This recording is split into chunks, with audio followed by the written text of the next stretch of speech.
Okay, John chapter 20, beginning in verse 24. Now, Jesus had appeared to all the disciples except Thomas, and now here's the account of Jesus appearing to Thomas. It says, "Now Thomas, also known as Didymus, one of the 12, was not with the disciples when Jesus came. So the other disciples told him, 'We have seen the Lord.' But he said to them, 'Unless I see nail marks in his hands, and I put my finger where the nails were, and put my hand into his side, I will not believe.' A week later, his disciples were in the house again, and Thomas was with them. Though the doors were locked, Jesus came and stood among them and said, 'Peace be with you.' Then he said to Thomas, 'Put your finger here. See my hands.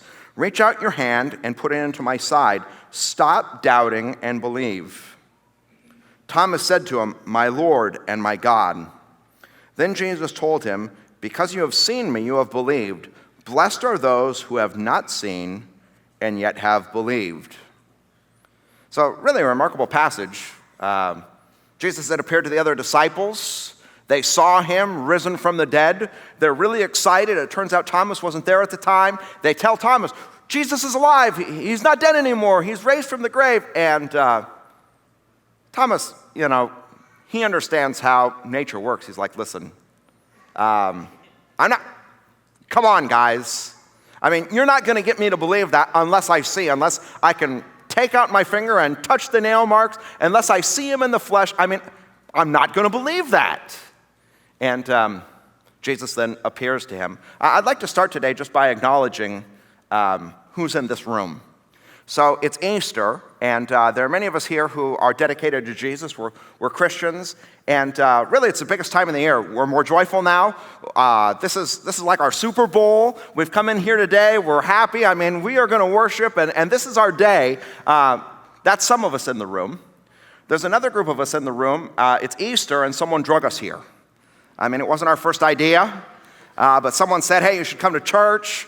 And you're here, but I mean, all this talk about Jesus being raised from the dead, I mean, it's nice, I guess, and maybe it's somewhere in the back of your mind. You might think there's a God. Even once in a while, you might pray to them, but if truth be told, you think Christians are a little over the top, probably a little foolish, all this talk about miracles, and, it's nice, and it makes you feel good, fine, but, I mean, you're a more rational, logical person, and, come on. And for that reason, I think that this passage is actually perfect, because you have kind of the same dynamic. You've got a number of the disciples, they've seen Jesus. They're all pumped up, they're excited, like, "Hey, Thomas, guess what we've seen? This is amazing." And, they're talking about the resurrection, and then Thomas is like, "All right, come on, guys. I mean, really." And there's a number of things that I'd like to say about this passage, the first of which is this, that this passage points out that Christians' early claims about the resurrection, when they claimed Jesus had risen from the grave, they understood how fantastical it sounded. They understood that making a claim that Jesus rose from the dead presses the boundaries of what's logical and rational and what an ordinary person would believe. They understood the difficulties of it, partially because when they first heard it, they were as big a skeptic as you could possibly be. I mean, Thomas is like, "Unless I put my finger in the nail holes, I will not believe." And I just point out to you that these early disciples, when they went around making this claim that Jesus was risen bodily from the grave, they understood that they were really making a fantastic, almost incredible, non-believable claim, and that anyone with a right or sound mind would be like, "Come on. Come on." I don't know if you've ever taken the time to see this before, but if you read through chapter 20, which details the resurrection, what you'll see is that these weren't gullible people who were just like looking for some shred of whatever so that they could all of a sudden say, "See, he's alive." I mean, all of them, when they first heard it or saw it, they weren't gullible. They had a tough time believing. Mary Magdalene in chapter 20 is the first person who saw Jesus. She went down to the tomb, and she went to go and just pay her respects there at Jesus' graveside. The stone had been rolled away, and she looks, and the body's gone, and she's upset. Someone's stolen the body, she thinks. And she turns around, there's someone there. It turns out it's Jesus, but she doesn't recognize him as Jesus. Her first thought is not, oh, look, Jesus rose from the grave. Her first thought is, there's the gardener. And she starts asking him, like, do you know where Jesus is? They took his body. And finally, Jesus is like, Mary. And it's only then. You see, these early witnesses to Jesus' resurrection, they weren't gullible people who were foolhardy and could just believe anything. They were all skeptics. They all had a tough time believing it. Now, just as a sidebar, I'd like to point out a couple of things about the nature of the resurrection so that we get on the same page. The resurrection that we're speaking of here is a bodily resurrection. I know there's some, and this is your impression of Christianity, that you have this idea that Jesus was a great teacher, and what ended up happening is that at some point after he died, the disciples were able somehow to overcome the fact that their teacher died, and they tried to put up his teachings, and his teachings lived on. And you think that when Christians speak about the resurrection, it's like a spiritual metaphor for the fact that somehow he survived and he continues to live. And what I want to point out to you is that if you read this passage, it's as clear as day.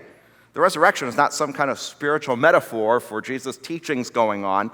It is a literal bodily resurrection where a man who was dead is now standing there alive. The second thing that I want to point out, and it just has to do with the nature of the resurrection, is this, that it wasn't that Jesus swooned and was sort of, you know the old Princess Bride movie where he's mostly dead? It wasn't that Jesus was mostly dead, that, his pulse was gone and people thought he was dead, but really what happened is he recovered from that. I mean, John goes out of the way to point out the fact that they were actually followers of Jesus who prepared his body for burial. You know what happens after a person dies? The warmth leaves the body. Rigor mortis starts to set in, stiffness. And there were followers of Jesus who felt that stiffness, who felt the coldness. And it wasn't that he was mostly, he was dead. And it wasn't that he sort of like crawled back to life and he's just sort of barely recovering. He's alive. I mean, he's bodily alive, resurrected, fully healthy and capable again, not just barely recovering from a swoon. These disciples, they're convinced, he really rose. Now you've got to think this through because, Thomas was a rational person. He's like, come on. People don't rise from the dead. I won't believe it unless I see it. And what I want you to see is that finally what happened is not that, they closed their minds to reality and started to believe some fantastic thing. What finally happened is they were overwhelmed by proof. And in fact, I'd maybe put it this way, these early witnesses to Jesus' resurrection, they got what I would call the royal treatment. Jesus went out of his way to prove to them everything that they needed proving for. They got every physical proof. They got every intellectual proof. They got every existential proof. Jesus took the time to explain everything to them. He let them investigate. Hey, come on up here. Feel my hands. It's me. It's really me. Every proof they needed to know he really did rise from the dead. And I just want you to see, these were skeptics who, it wasn't that they became gullible and finally started believing something foolish. They were overwhelmed by the proof. And Jesus, it's like he gave the royal treatment to this whole thing. I'd like to just put some scriptures here on the screen so that you can catch the character of what these early disciples, that they thought and taught about the resurrection. This first scripture passage actually comes from John, who's the writer of this gospel. He writes another letter. It's 1 John in our Bible. This is the way that letter begins. He says, that which was from the beginning, which we have heard, which we have seen with our eyes, which we have looked at and our hands have touched, this is what we proclaim. We've seen it. We testify to it. In other words, like, put me in a court of law. I'll swear on the Bible. We saw it. We touched it. Everything we want to know, we were given proof for. We saw that proof. The Apostle Paul, he reflects in the same kind of way. He talks about the number of people that Jesus gave this, what I call the royal treatment to. They got to investigate and see everything for themselves. 1 Corinthians 15 says, Jesus appeared to Peter and then to the 12, After that, he appeared to more than 500 of the brothers and sisters at the same time, most of whom are still living, though some have fallen asleep, which is a euphemism for dead. He says, okay, some have died, but the majority of those 500 people are still alive. You can go and ask them. I mean, they saw Jesus. They touched him. They know. Then he appeared to James. Then he appeared to the apostles. And last of all, Paul says, he appeared to me.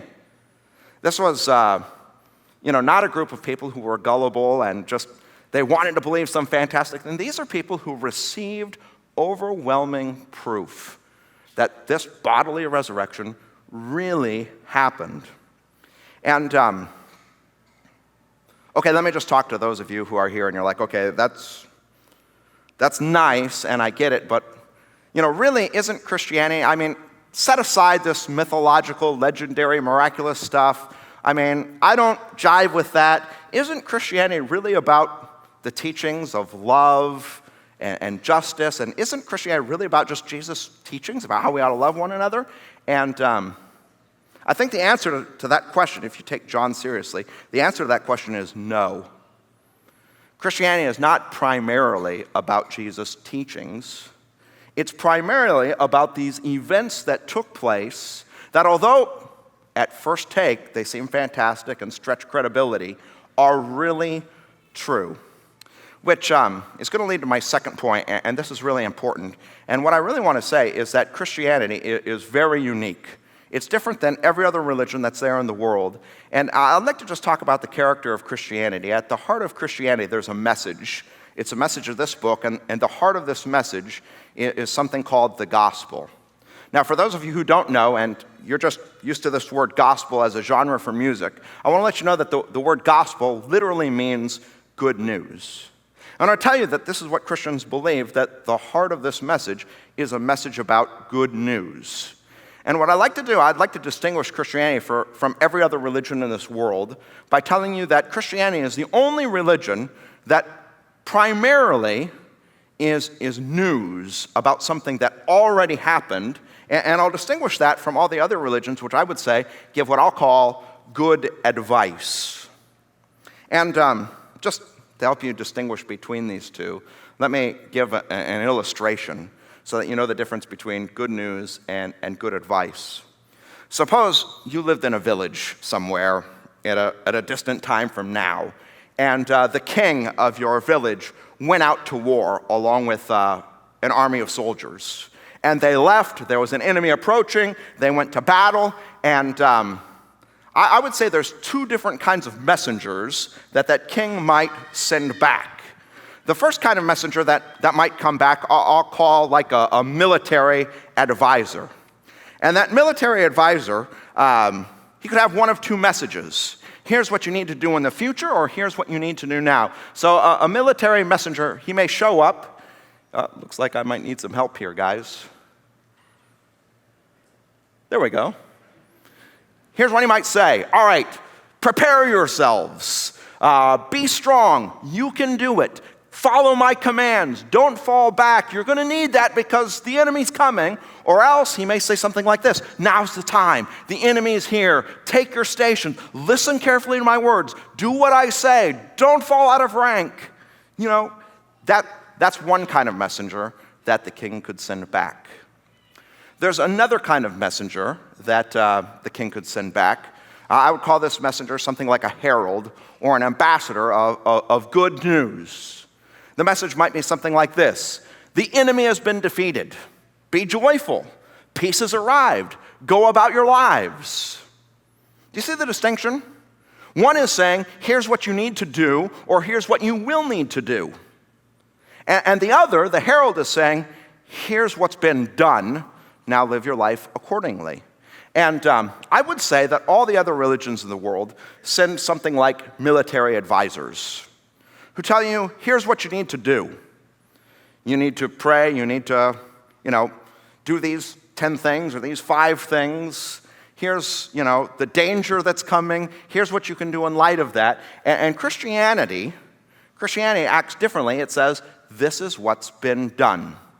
Let me see if I can set this up just a little bit more. I would say, and this will maybe be a bold statement to some of you, I would say every religion in this world understands that there's a God. And here's the bold statement. I would say that every person in this world, somewhere deep down in there, understands that there's a God. Now you may say to yourself, come on, there's plenty of people out there who are atheists who don't think there's a God at all. And I would say, no, somewhere deep down, they know. If they just turn on their mind for a minute, they know.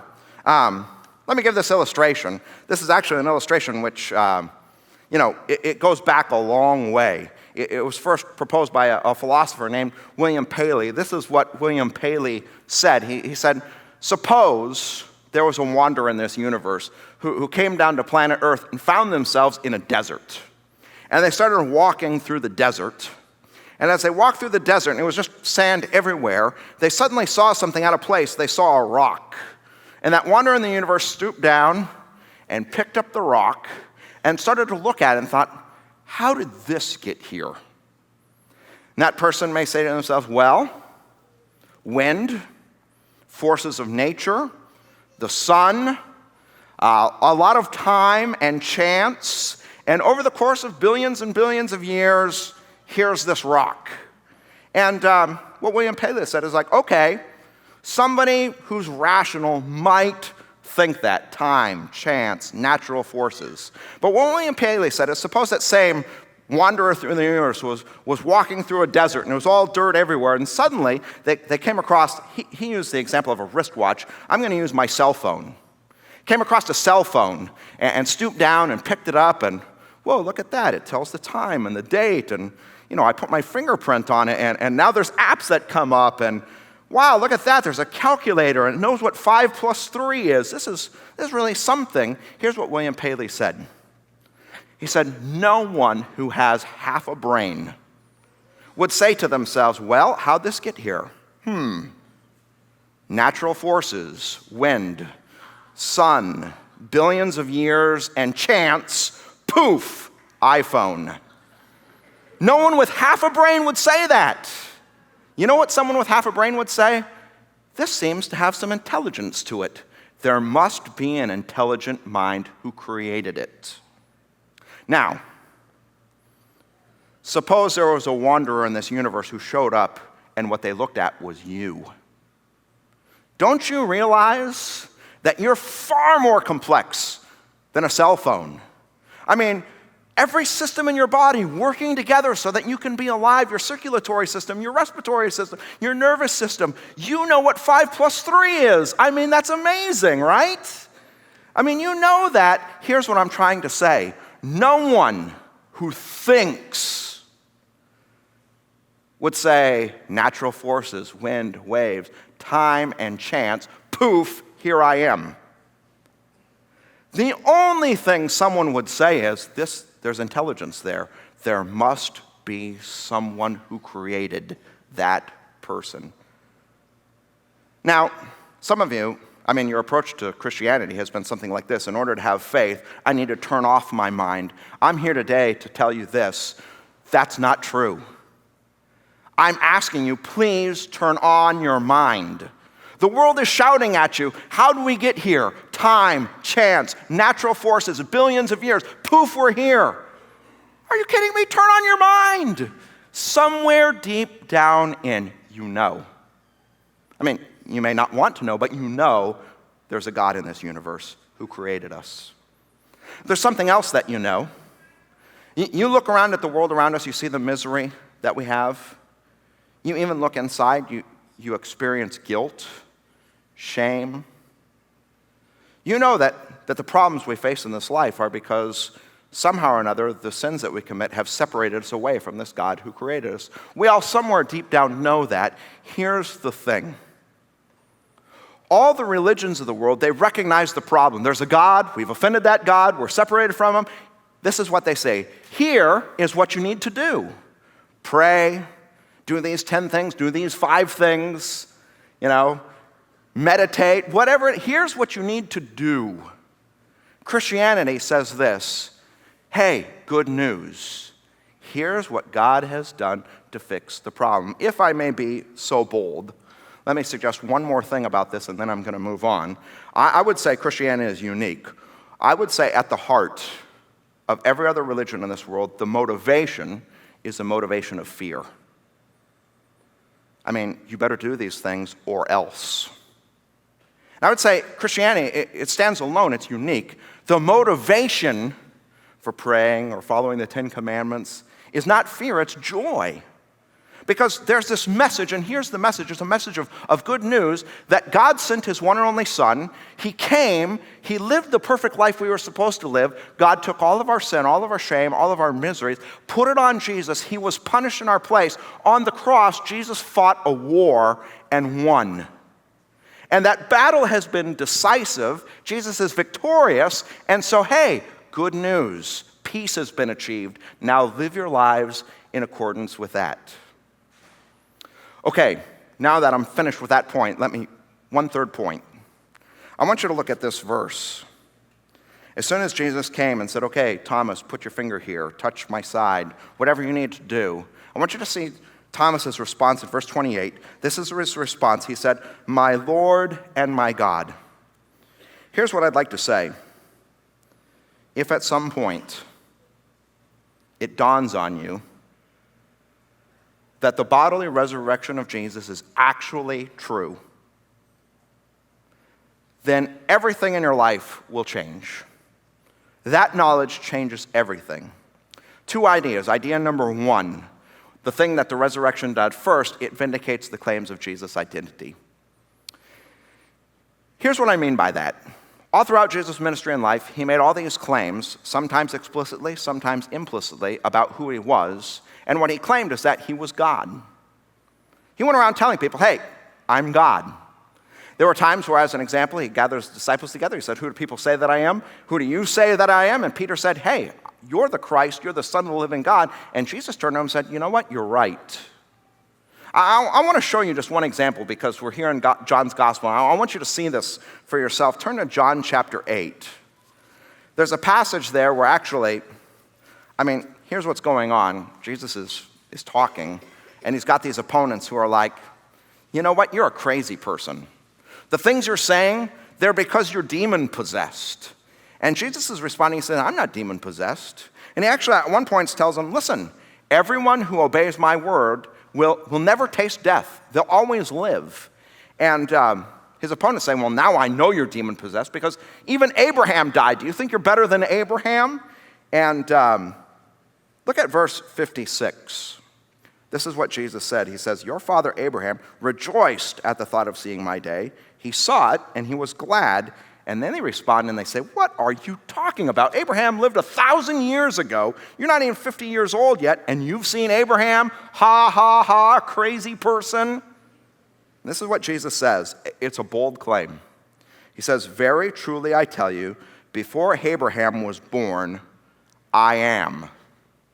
Now, that might be lost on some of us here who don't know the background. The background has to do with the story of Moses. When God called Moses at the burning bush, he said, I want you to go to Pharaoh and say, let my people go. His people were slaves in Egypt. And Moses had all these excuses why he was the wrong guy, why it wasn't going to work. And one of his questions he had for God is like, listen, if I go and I say that the God of your fathers is sending me, and they say, what's his name? What am I even supposed to say? What's your name? And you know how God responded? He said, tell them the I am has sent you. That's what God revealed his name. I am.